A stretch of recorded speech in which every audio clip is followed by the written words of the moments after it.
Is this relationship worth saving?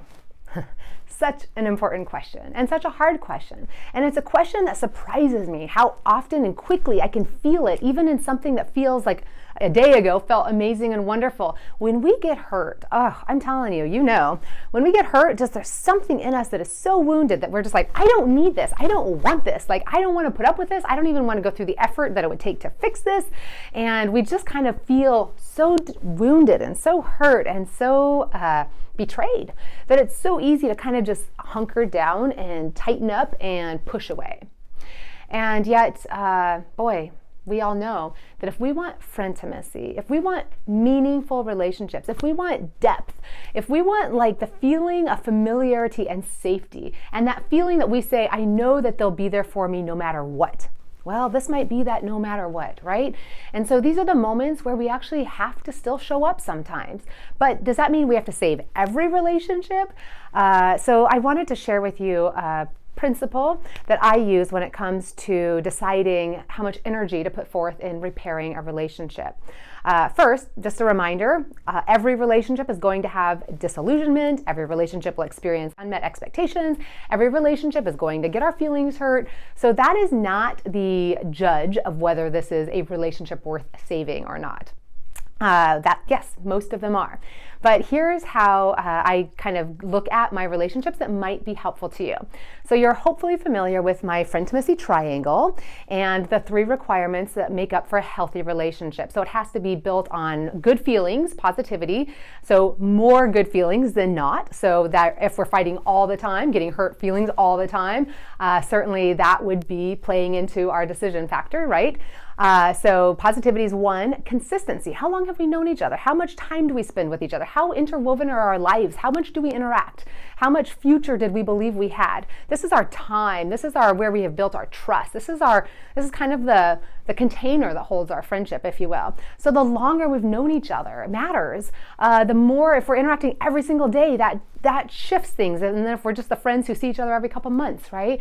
Is this a friendship that we said at one point, this is a lifelong friend, and we kind of made that internal or external agreement? That matters. So all of those things contribute.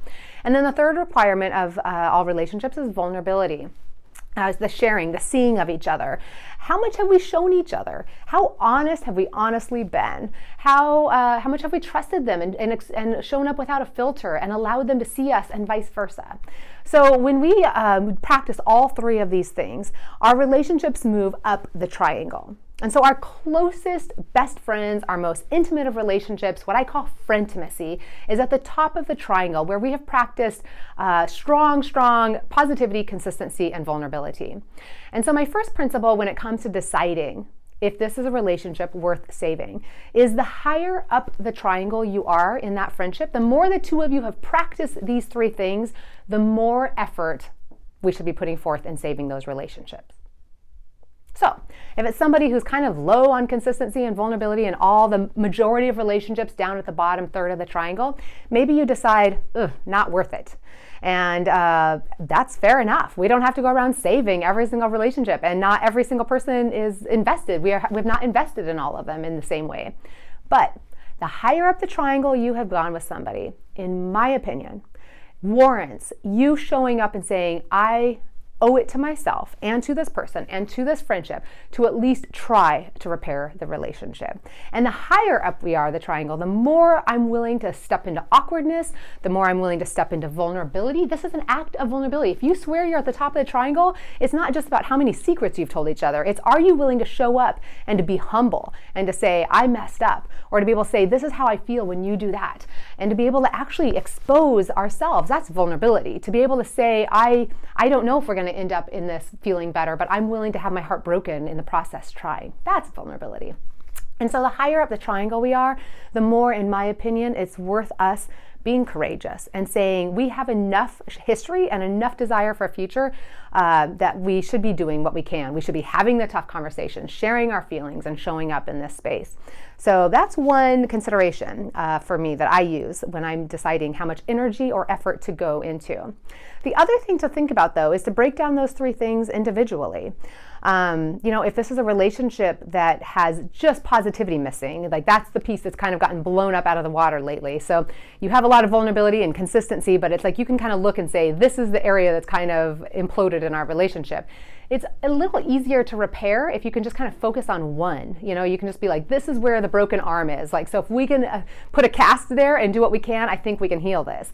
Whereas if it feels like basically all three areas have been obliterated and there's just not much there anywhere, then that's a different scenario too. So you can use the triangle to kind of make honest assessments about what your relationship has practiced.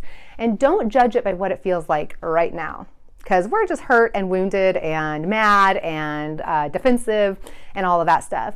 Look back to kind of right before it felt yucky and measure it there and say, yeah, you know what? Historically, we have had a lot of fun together. Historically, we've done a good job sharing with each other. So this is a moment that's more of an anomaly, and this is the area that maybe it's broken, and so therefore it helps you kind of make the assessment of what was the relationship actually. When you say, is it worth saving? Look back and say, actually, what was it before it felt more broken? How healthy was it to begin with? And what was missing all this time? And so that is also another way to kind of look at it and maybe zero in on where your attention might be best focused when it comes to repairing relationships. I love you for watching this video. These are hard questions to be asking, and we need far more people in this world who are willing to show up and not just get rid of every single person that bothers them or hurts them or disappoints them. We can't show up like that. I mean, we are all human. We're going to do this all the time. The hard work comes when we believe that intimacy, feeling really seen and loved, is on the other side of being hurt. It's not in a relationship that never gets hurt. That's not a real relationship. That's just kind of superficial. That's what we call the honeymoon thing. That's just polite. And the real meaningful relationships are where we acknowledge that we are going to hurt each other and disappoint each other, and we matter enough to each other to make it through that. And those are the relationships that you will feel safest in on the other side. That I can promise you. When you can look back and say, I know I can count on this person because we have been honest, we have gone through some hard things and we are still friends. That is a whole different level of safety and comfortable and confidence in that relationship than if you just kind of hope and cross your fingers and say, I hope everything just keeps going fine, and never actually test that to know whether the other person can go through that stuff with you. So don't be scared to try. The best case scenario is you both end up feeling closer, safer, and more connected on the other side, and understand each other more and know more about who each other is and where the sensitive spots are and what hurts each other. Those are good things to know. The worst case scenario is you can't fix it, and you were thinking about walking away anyway.